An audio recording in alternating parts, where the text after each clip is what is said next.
When Pope Francis announced that he was embarking on a trip across Southeast Asia, many people were surprised. Because for the Holy Father, at 87 years of age, this was going to be the longest trip of his papacy, covering a total of 40,000 miles over 12 days. Meeting world leaders, experiencing different cultures, talking with other religions, and greeting hundreds of thousands of faithful. But as the world watched on, Pope Francis took on the challenge with great ease, visibly energized by the places he visited and the people he met. I'm Colm Flynn, and I travelled to all 4 countries just before the Pope's visit. Here in Indonesia, Papua New Guinea, East Timor, Singapore, where I spoke to those directly involved in organising this historic trip for Pope Francis. We have to put a question mark, having religion and being religious. Learning about the countries and cultures he was going to encounter. You're always laughing. Why are you always laughing? Because life is good. Life is good? Yeah. If it were not for the church, I don't know whether we would be free today. And in this EWTN News Special, we look back on the highlights of this trip and the impact it had. This is Pope Francis in Southeast Asia.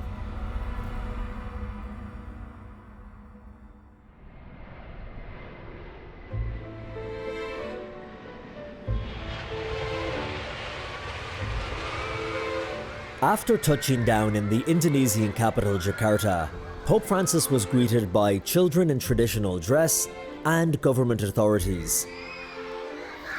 Welcome to Indonesia! He first made his way to the country's presidential palace, where he was greeted by President Joko Widodo. Following this, the streets were lined with locals hoping to get a glimpse and a picture, of course, of their VIP visitor. This was a big occasion for the country, as the last time a pope visited was Saint Pope John Paul II in 1989.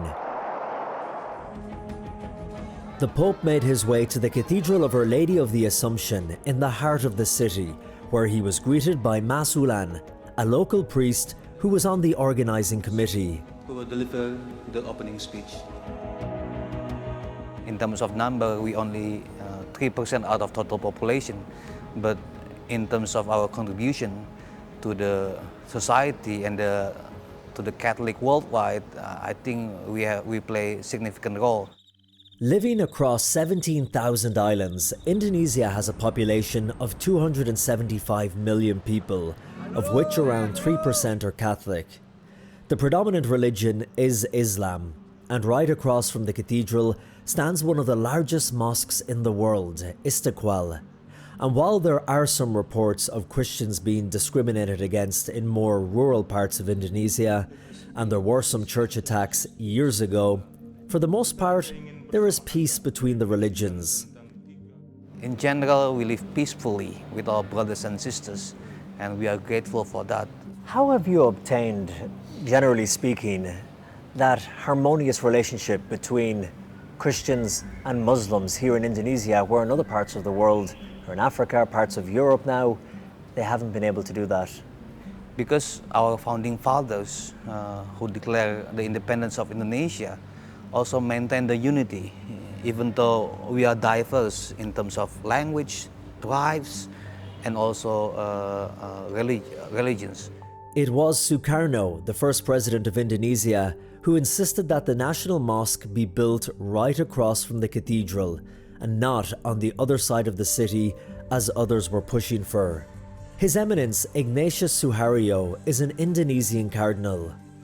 But the first president insisted the National Mosque should be built here, face to the cathedral. That was meant to be very symbolical as the ideal of the Indonesian harmonious life. Inside the Cathedral of Our Lady of the Assumption, Pope Francis had a meeting with around 1,200 individuals, including bishops, priests, nuns, and other religious and lay people. He spoke about the joy of encountering Christ, referring to the country's great ethnic and cultural diversity, Annunciare il Vangelo non vuol dire imporre o contrapporre la Proclaiming the gospel does not mean imposing our faith or placing it in opposition to that of others, proselitismo. No, vuol dire but giving and sharing the joy of encountering Christ always, with great respect and fraternal affection for everyone. del rispetto e affetto fraterno per chiunque. Pope Francis expressed hope that more of the teachings of the Catholic Church would be translated into Bahasa, the official language of Indonesia, so that more people could access them. Some of the religious shared their testimonies with the Pope. Sister Rina Rosalina spoke about the challenges of ministering in a country where more than 700 languages are spoken. Unfortunately, due to distance and language barriers, sometimes we have difficulties studying the documents issued from Rome. Despite the efforts of our bishops, translations can take a long time, and even when they are completed, approval for those translations take their time in Rome. As well as expressing the practical challenges of their vocations in Indonesia, the faithful also told Pope Francis of their great joy and passion for spreading the faith in the country. And across the street in the Istiqlal Mosque, the head of the Muslim community in Indonesia, the Grand Imam Nasruddin Umar, was waiting for Pope Francis. Connecting the grounds of the cathedral and the grounds of the mosque is a newly government-constructed tunnel called the Tunnel of Tolerance, to further strengthen the relationship between the two faiths. I think this is the only one tolerance tunnel in the world. What does the tunnel symbolize? We are from the same grandfather, Abraham. We worship for the same God. Humanity is only one. Inside the Istiqlal Mosque, which holds 250,000 people, Pope Francis met with the Grand Imam, where they both denounced extremism and promoted religious harmony. In Indonesia, religious division is not one of their problems. However, poverty is. It is a country where many people live with very little, and as night falls over the capital, the ordinary people of Jakarta struggle to make a living. Let's talk about the challenge of poverty. Even just 10 minutes from where we're sitting here in the cathedral next to the hotel that we're staying in, the Crew, I went for a walk last night down some side streets. I couldn't believe the conditions of the homes I saw people living in the small, narrow markets, people sleeping outside of their shops. We don't call it poor, but there's a specific term in Indonesia. What do you call it? Or? Prasejahtera. Prasejahtera is before reaching prosperity. But it's a reality. Yes. I'm sure they themselves would say we are poor. I would say that if we call it poverty as a part of the challenges, I will say that Indonesia is not a poor country, but there's a big gap between the rich and the poor. These poor neighborhoods are just a few minutes from the cathedral, and although there was no meeting between Pope Francis and the poor on this trip, the Catholic Church does speak openly about government corruption in Indonesia, which leads to the poor suffering the most. I always feel very sorry to find that the people there, our brother, the same Indonesian, they have to live such way of living, very poor, very poor. Indonesia is very, what people say, religious countries. People are very religious. Everybody has religion. Yes. But we have to put a question mark, having religion and being religious. The corruption is so huge. Human trafficking is becoming more widespread. Yes, that is true, we have religion, but we are not very sure if we really a religious person. Yeah, how can someone claim to be religious when they are corrupting the public? Precisely. And is that a big problem here, the problem of, for example, corruption? Oh, big problem here, big problem. If there is no corruption, Indonesia would have become a prosperous country. They were regret it now because it's... Yanuar Nugroho is a Catholic, an author, a university professor, and also worked as Deputy Chief of Staff for the President of Indonesia. As I would say, the bearer of the moral voice, Catholic Church has been very, very influential. Yes, it's interesting. When we were talking to the Cardinal here, he made a strong point in the interview that in a country where everyone claims to be religious... Officially. Yes. But you have, on the other hand, such widespread corruption. What do you put that down to? Some economists even said in the past that corruption was like, the lubricants for the government machinery to work, even for the economy to work, because corruption always takes two to tango, right? There's no corruption if there's no bribery. Yes. You want to do bribery because you just want to get things fast, but also you do it because the public service is not there. So, you need to work on that. And actually, this is part of when I felt I was called to join and to jump into the public service. If you are 100% Catholic, you also 100% patriotic. In Bahasa Indonesia. Picking up on this, Pope Francis took the opportunity to even make a joke about corruption in the cathedral, departing from his pre-prepared speech. Don't forget one thing. The devil always enters through the pockets. Sempre. Always. It's true.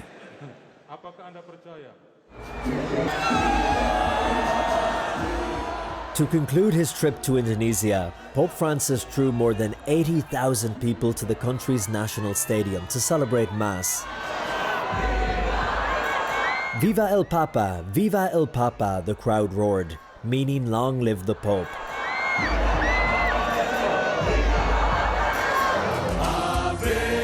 The choir sang Ave Maria.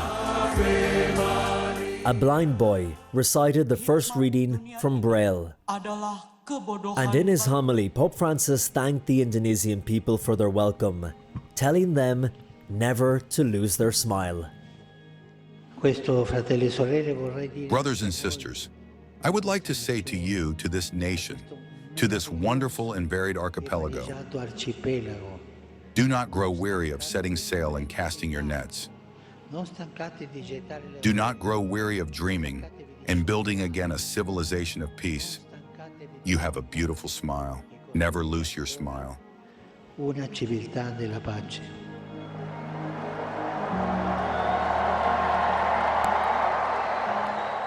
After Indonesia, Pope Francis flew east to the country of Papua New Guinea.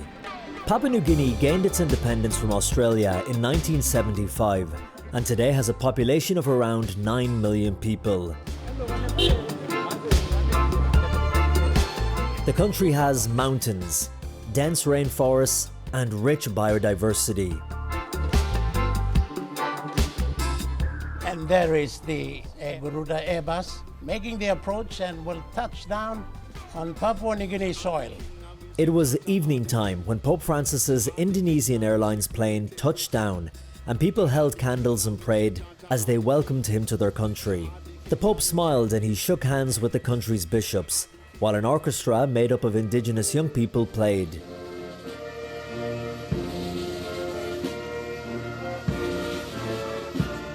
The following day, in the sprawling capital Port Moresby, people proudly wore their tribal clothing with feathers, flowers, and face paint. They waved in the air both Vatican and Papua New Guinea flags, and in a country with a poor road network, some of these people had walked for days to get here. And Pope Francis made a speech where he called for the country's rich natural resources to be more fairly distributed to the people. While foreign companies are involved in resource extraction, it is only fair that the local population benefits from the income and labor to improve their living conditions.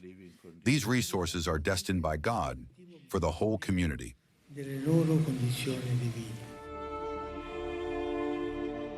In the afternoon, Pope Francis moved his attention from the unfair distribution of wealth and resources in the country to another serious problem in society: witchcraft. When talking to religious people working in the country, they discussed the fact that superstitious beliefs Dark magic and witchcraft are deeply entrenched in parts of Papua New Guinea and still practiced today. A religious sister named Lorena Janal gave a testimony to the Pope based on her experiences at her ministry, House of Hope, working in the rural highlands, of the results of such beliefs. Janal told Pope Francis that the House of Hope provides security, shelter, hope, and healing for those who are accused of being a witch. Unfortunately, there are practices of black magic, drug use, and money laundering in our country. We work with local police, community leaders, family members, and court officials to protect women from false accusations and extortion. Janal recounted the story of a woman named Maria who came to the House of Hope in 2017 after being accused of being a witch. She had been badly tortured and burnt, right to the point of death. We did not know if we could save her life. Her family did not want her, due to feelings of fear and shame. The sisters were able to save her life and reunite her with her family. While I was in Papua New Guinea reporting for EWTN News, I met with Father Lawrence Aro Kiraj, a priest from India who has been here for 25 years, and he was one of the main organizers of the Pope's agenda while in the country. So this is the middle of the market where you see people, lot of people around. So this is the evening time and people are buying and selling and usually hustling. It's like a finishing of the day. What's the Catholic community like here in Papua New Guinea? When you ask Papua New Guinea, it's like I would say mostly like a village. It's not like individual life, it's a communitarian lifestyle in PNG. They're very strong, they have very strong faith because they're very committed. So you know I am from India. Yeah. From comparing to India, it's more here, very strong. Very strong in very the faith. strong in faith. Father Lawrence explains that in a country where they have, for example, 600 tribes and 800 languages, trying to bring about unity in Christianity is a very difficult thing. Because we have Christian, but we have different denominations. In the future, there is a problem that they will be divided among the denomination. So it's divisions among the denominations here yeah. in the Christian Church, okay. Cardinal John Rebat is the Archbishop of Port Moresby and the most senior Catholic in the country. The last smile from the sun to us. Yeah, the last little kiss from the sun. That's right. And as the sun gives us its last smile of the day, we sit down to talk about some of the challenges to the church here. Your Eminence, you grew up here in Papua New Guinea. Yes. What are your memories of growing up as a Catholic in the country? I was seeing my parents going to the priest, visiting the priest, and you see a community coming together. So you remember the sense of community? Yeah, that's right. Okay, Papua New Guinea, or community here, they are community addicted. Addicted? Addicted, meaning to say, we always live in community, no individual. No individualism? No. Papua New Guinea is community addicted. And indeed, while we were here, we heard from many people the importance of community for the locals.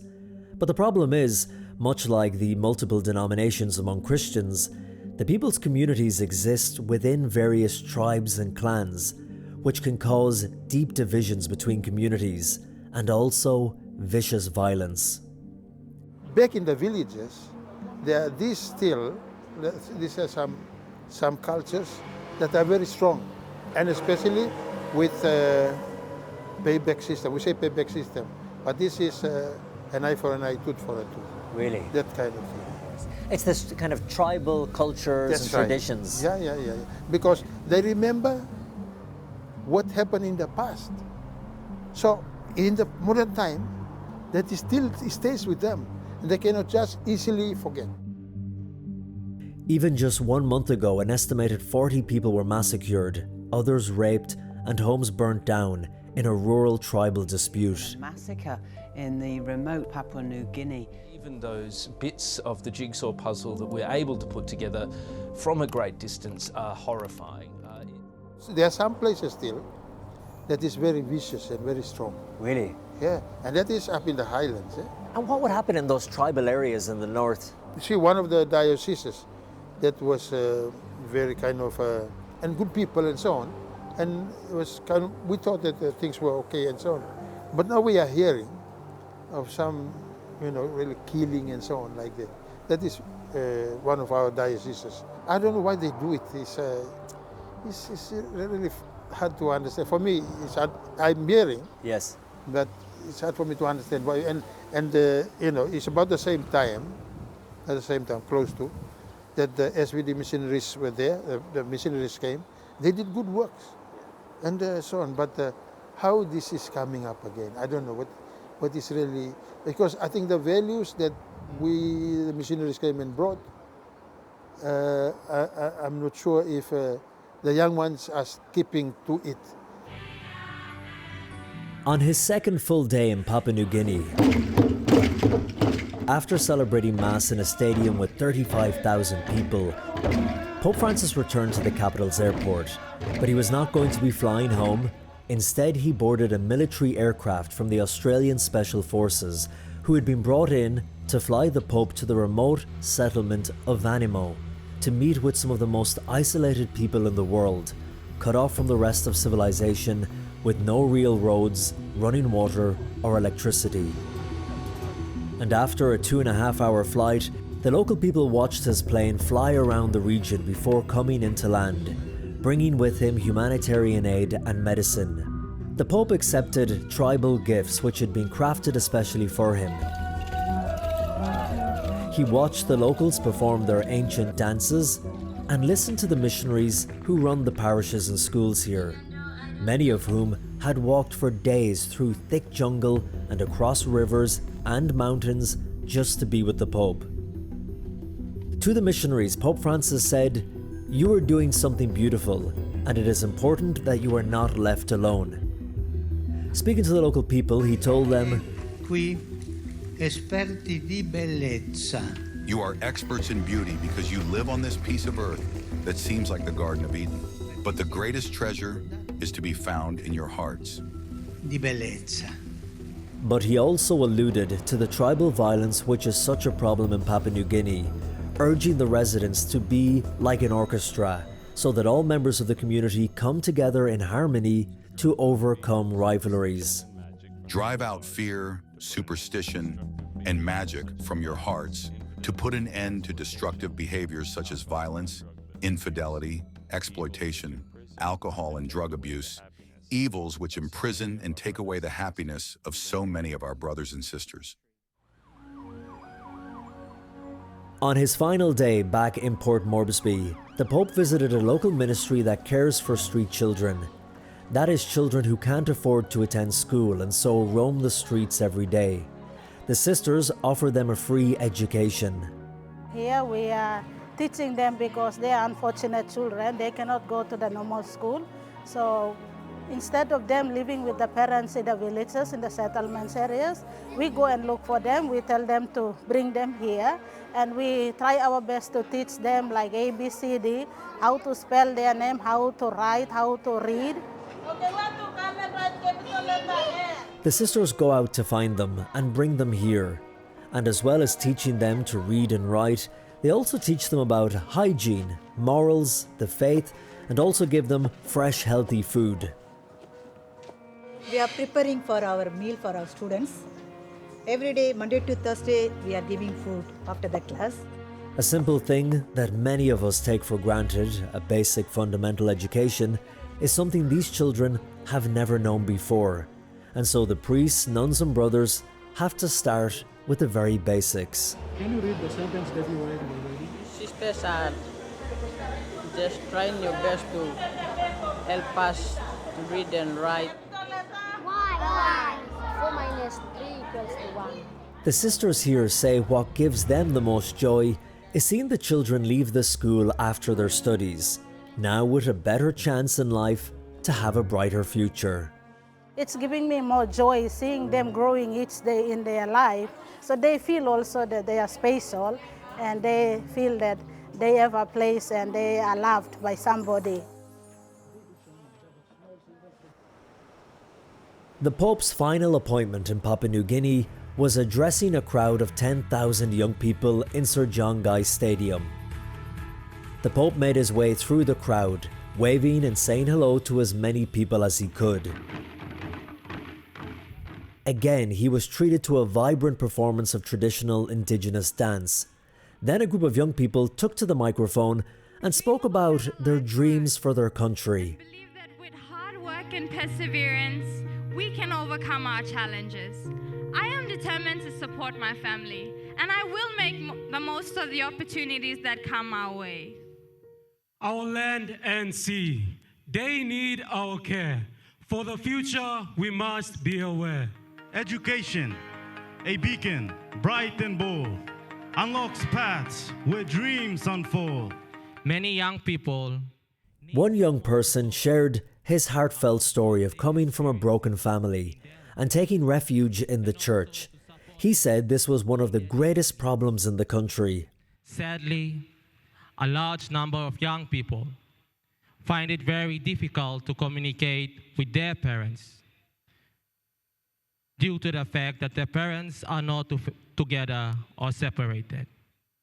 As a result, many young people tend to take harmful substances, to being involved in illegal activities, and losing all hope in life.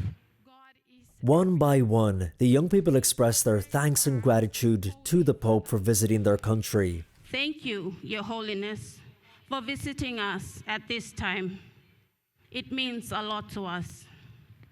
We love you and we pray for you too. And after listening to the young people talk about their hopes and dreams, as well as the challenges they face, Pope Francis told them to live courageously and remain rooted in their faith. The world needs your dreams and your courage. And finally, just as everyone thought the event was over, Pope Francis, battling with the wind, stood up and had one more message for the young people of Papua New Guinea. Before the final song, I forgot something.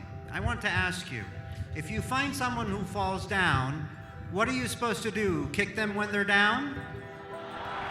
Telling the young people if they see someone down, pick them up. And with that, Pope Francis was on to the next country.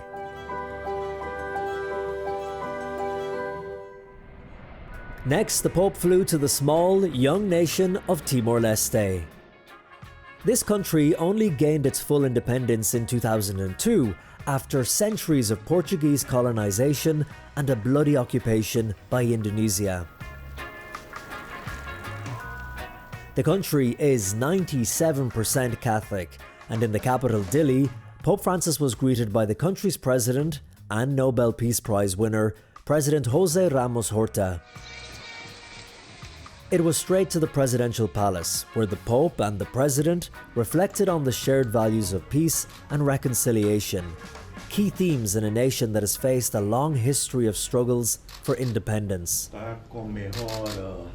In his address to the Timorese authorities, Pope Francis praised the country's progress in building peace after decades of conflict. This is something that President Ramos Horta witnessed firsthand. The terror that was inflicted on his country during the Indonesian occupation of 1975 to 1999. His own siblings were murdered, and he was exiled from the country. Even after the occupation ended, there was an assassination attempt made on his life. I didn't want any more Timorese to lose their life. And throughout it all, he saw the role the Catholic Church played. In the development of the new independent Timor-East, what role did the Catholic Church play in the development of the nation? The Catholic Church has been here since 1515, when the first missionaries, hungry, starving, thirsty, land on our shores. And for many, many years, the Church was the only institution that provided education and then provide shelter for poor people. And then increasingly over as the country evolved, particularly during the struggle for independence, well, if it were not for the Church sheltering people, saving lives, speaking out, I don't know whether we would be free today. Really? Yes. Pope Francis recognized the integral role the Catholic Church played in the nation's journey towards stability and reconciliation, and he called for future efforts to combat poverty and ensure the dignity of all citizens. Timor-Leste has been able to face times of great tribulation with patient determination and heroism. I entrust Timor-Leste and all its people to the protection of the Immaculate Conception. May she accompany you and help you always in your mission to build a free, democratic, united, and joyful country where no one feels excluded and everyone can live in peace and dignity. Cardinal Virgilio do Carmo da Silva is Timor-Leste's first cardinal, and he too remembers the dark times of Indonesian occupation. During that moment, only the church became the voice of the voiceless, the suffering. They were oppressed. As a people, all of us, we feel that wound that has been caused by Indonesian to almost all families. The people of East Timor, how do you think they have been able to forgive and make peace with their history and with their neighbor Indonesia? Yes. I think this is one thing which we as Timoris, we are proud of it. I think this is an option. An option, a choice. The country has in a way chosen not to forget, but to forgive and move on. And now for the strong Catholic country and its people, the visit of Pope Francis is seen as a reaffirming moment. He is the first pope to visit them since gaining independence. It's a kind of confirmation to confirm the identity as a young country in this geographical, in this part of the world. And the Church is still working today to help those in Timor-Leste, where 40% of people are below the poverty line. And often when a child is born with a disability or special need, they are abandoned. And one of the places Pope Francis visited while in East Timor was the Armas Alma School, a home for children with special needs who have been rejected by their families. Some of the children have autism, some Down syndrome, others just mild physical disabilities. But because of how society in East Timor views those with disabilities, these children have in a way been cast aside. But what they all have in common now is that they are part of this family. We're living together with the kids. Kids come from every district in Timor-Leste, and then we're living together with us like a family.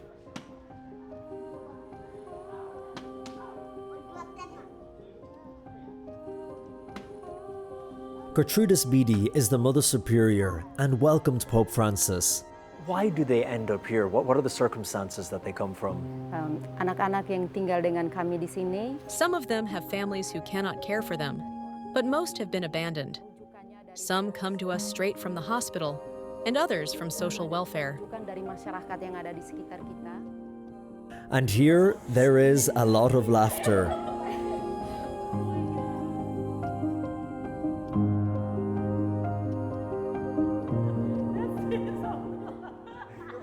You're always laughing. Why are you always laughing? Because life is good. Life is good. Yeah. As the day nears an end, the sisters and the children sing their evening prayers outside. When you start to serve them, just look into their eyes, because those eyes belong to Christ.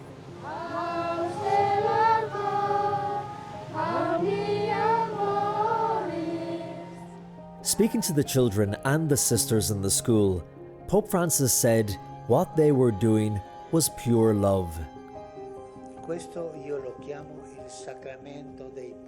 I call this the sacrament of the poor, a love that encourages, that edifies, that strengthens. And that is what we find here. Love. Without love, this makes no sense. This is how we come to understand the love of Jesus, who gave his life for us. We cannot understand the love of Jesus unless we start to practice love. Si nosotros no entramos a practicar el amor. And sitting on the floor to the left of Pope Francis is a little girl who was blind. And when EWTN visited the centre just beforehand, she told us that it is the sisters who are her sunshine. You make me happy when skies are gray. You never know how much I love you. Please don't take my sunshine away. Wow. Wow, beautiful. That's beautiful. By far, it was East Timor that Pope Francis drew the largest crowd when around 600,000 people, nearly half of the country's population, turned out to celebrate an outdoor mass. This was one of the largest masses of Pope Francis's entire papacy. Pope Francis used his speech to call on young people to be protected from abuse. Let us not forget the many children and adolescents whose dignity has been violated. Do everything possible to prevent every kind of abuse and guarantee a healthy and peaceful childhood for all young people.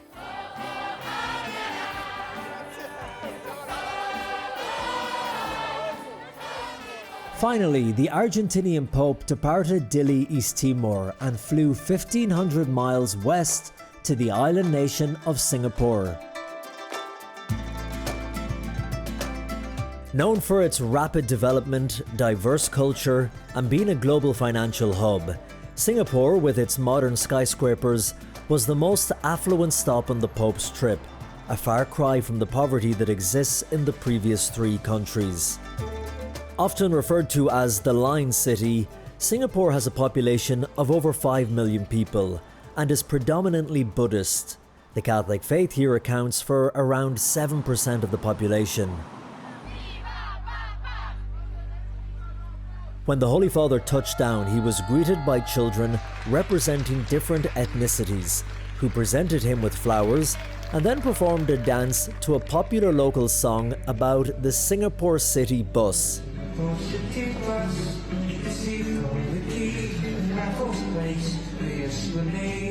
And despite the drizzle, Pope Francis travelled down the Jurassic Mile outside the airport in a retrofitted buggy that served as a Pope-mobile for his trip. Outside, around 1,000 people had gathered to welcome him, waving Singapore and Vatican flags.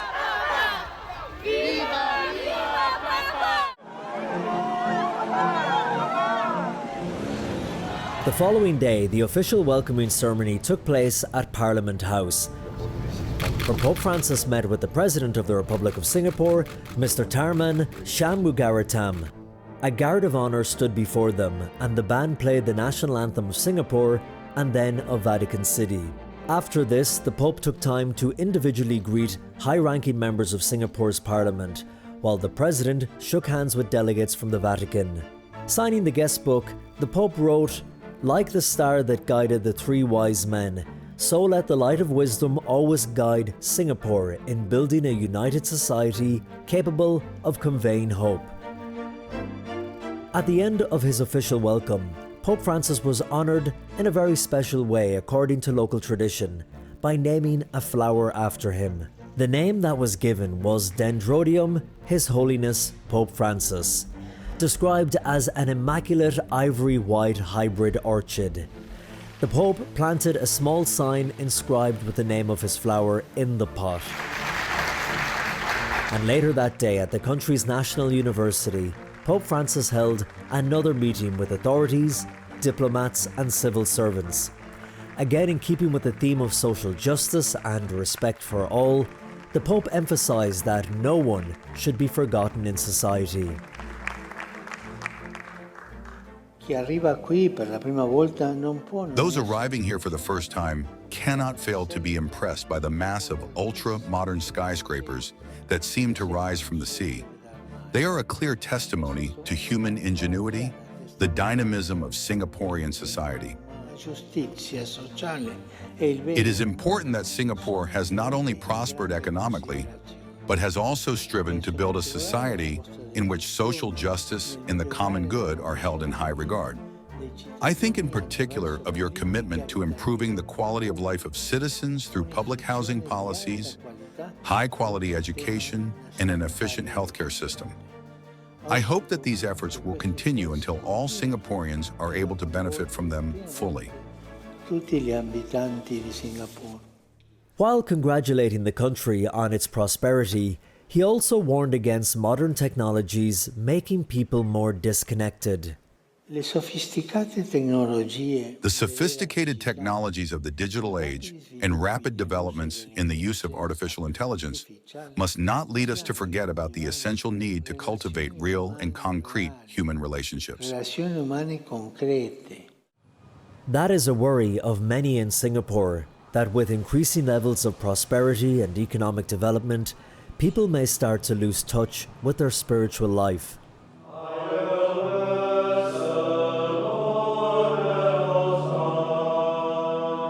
In the middle of the city is St. Francis Xavier Seminary, shaping the future priests of the country.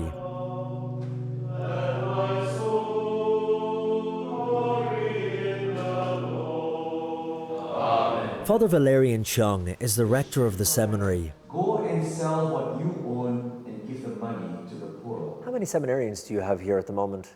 Currently, we've got 22 seminarians for the Archdiocese of Singapore. Are those numbers good? Are they healthy for Singapore?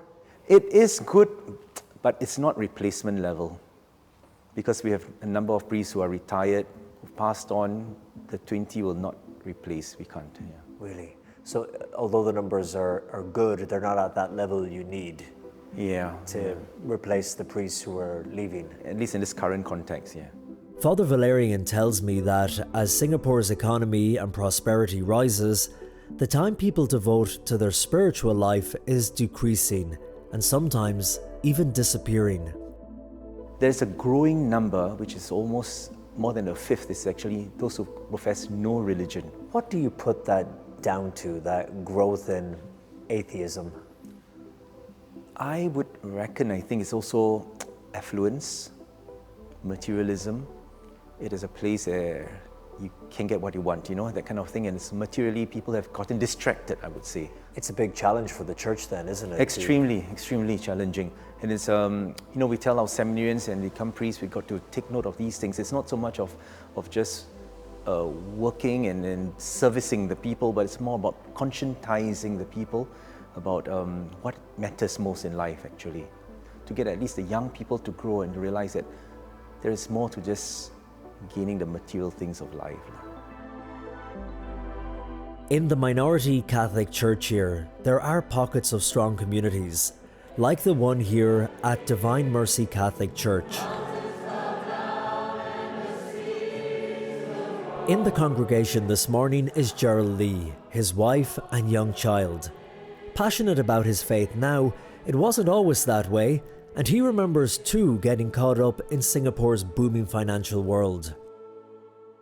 I spent the early years of my career working in management consulting, and I think during those years I did find myself becoming like the people who were around me, you know, very driven, type A, gravitating towards certain skills and certain values in life.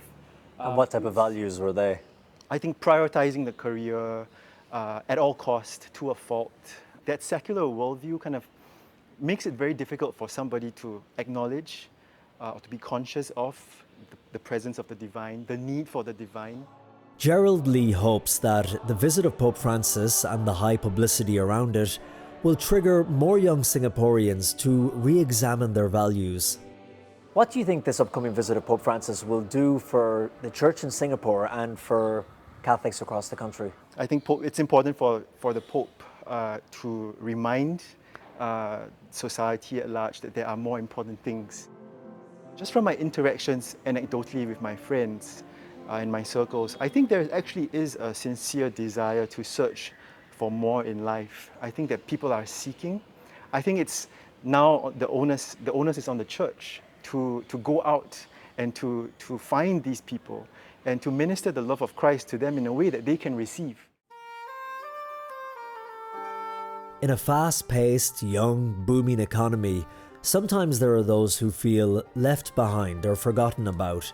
Studies have shown that there are high levels of loneliness in those over the age of 60 in Singapore, and for more than 40 years, St. Joseph's Home has been caring for the elderly and the dying.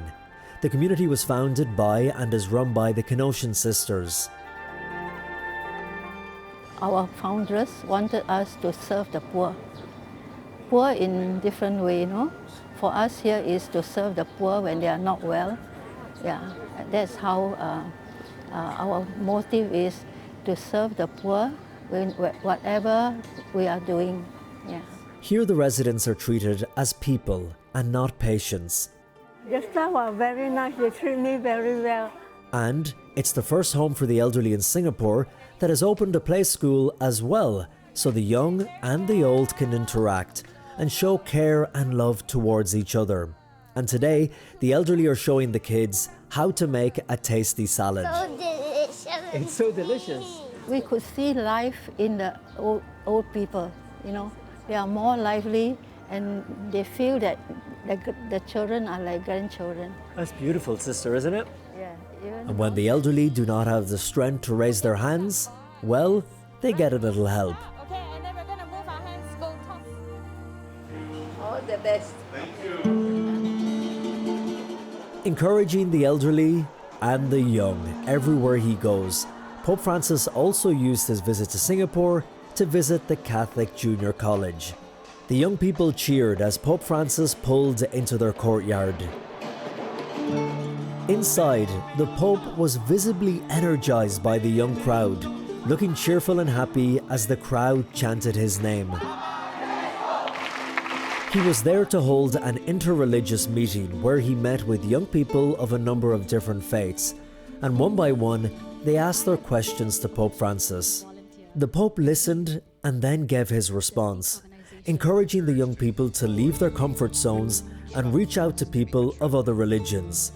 And even though this was towards the end of the longest trip of his papacy, he was upbeat and even joked with the young people. Giovane che sceglie di essere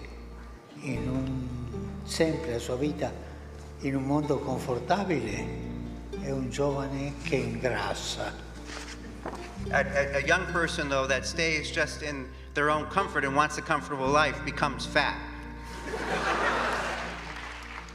Dear Holy Father, good morning. On a more serious note, one young man asked Pope Francis a question about bullying between people with different religious beliefs. And who do not see interreligious dialogue as a priority, an important platform of pushing crucial and meaningful action in social cohesion. The Pope responded by departing from his pre-prepared speech, saying that it was wrong for people to say their religion was better than another's, and to try and put people down because of that.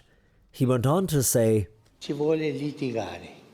Yes, it's okay to discuss and to... Tutte le religioni sono un cammino per arrivare a Dio. Because every religion is a way to arrive at God. Dirò una comparazione, sono come diverse lingue, diversi idiomi per arrivare lì. Sort of a comparison, an example would be they're sort of like different languages in order to arrive at God. Ma Dio è Dio per tutti. But God is God for all. E come Dio è Dio per tutti, noi siamo tutti figli di Dio. And if God is God for all, then we're all sons and daughters of God. Ma il mio Dio è più importante del tuo. But my God is more important than your God. È vero quello? Is that true? C'è un solo Dio lì. E noi sono idiomi, cammino, lingue per arrivare a Dio. There's only one God, and each of us is a language, so to speak, in order to arrive at God. Qualcuno è Sikh, qualcuno musulmano, qualcuno hindi, qualcuno cristiano, Indo, ma Christian. sono diversi cammini. There are different paths. Understood?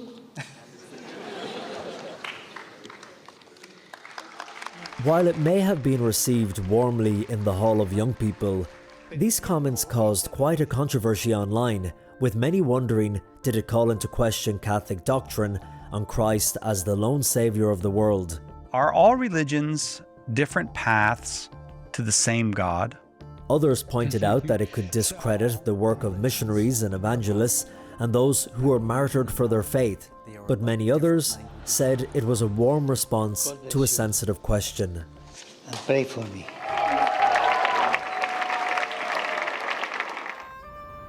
The Catholic Church in Singapore, like in many other parts of the world, is involved in trying to improve the lives of those with special needs and disabilities. And in another part of the city is the Hearts at Work program. This is an initiative run by the Catholic Welfare Service, which hires and pays those who, because of their disabilities, might find it hard to get employment elsewhere. And in fact, here the word disability doesn't even exist. Everyone is able to do something, and that is recognized and celebrated. We want to give them a sense of unity. They are also son and daughter of God. Okay, we want to give them as much as care and concern, and I want to treat them like one of our brothers and sisters in Christ. So we don't label them as those others, but rather we call them trainees, or even we call them our friends, our special friends. Isn't that beautiful? Yes, definitely. I love to work here because I like all my friends here. See a lot of friends. You get to see your friends. Yeah. Do you like working here? Yes. Once I join in here, I feel like very happy. Catholics from Singapore and overseas have gathered here by the... Finally, one of the highlights of Pope Francis's visit to Singapore was the celebration of Mass in the country's national stadium, which was attended by around 50,000 people, the first papal Mass in the country since 1986. Pope Francis circled the stadium in his Pope-mobile among a sea of yellow and white flags, the colours of Vatican City.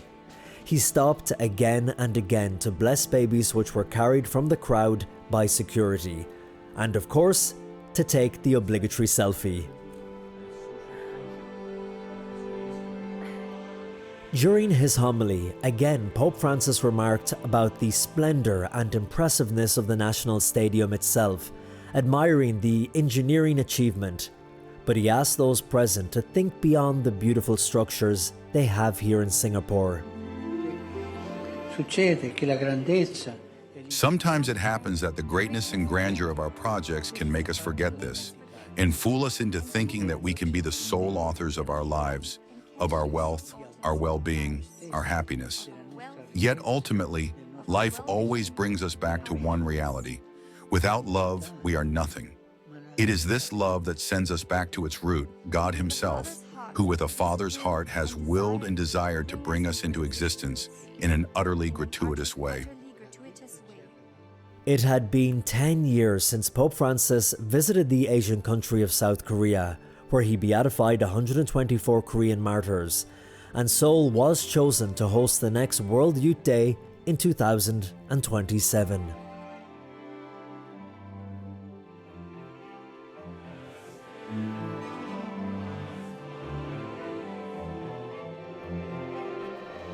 As you've seen, the Catholic Church in these four countries covers a kaleidoscope of realities, from stunning beauty to incredible poverty, from booming nations to developing countries, the ethnic mix, the diversity of religions.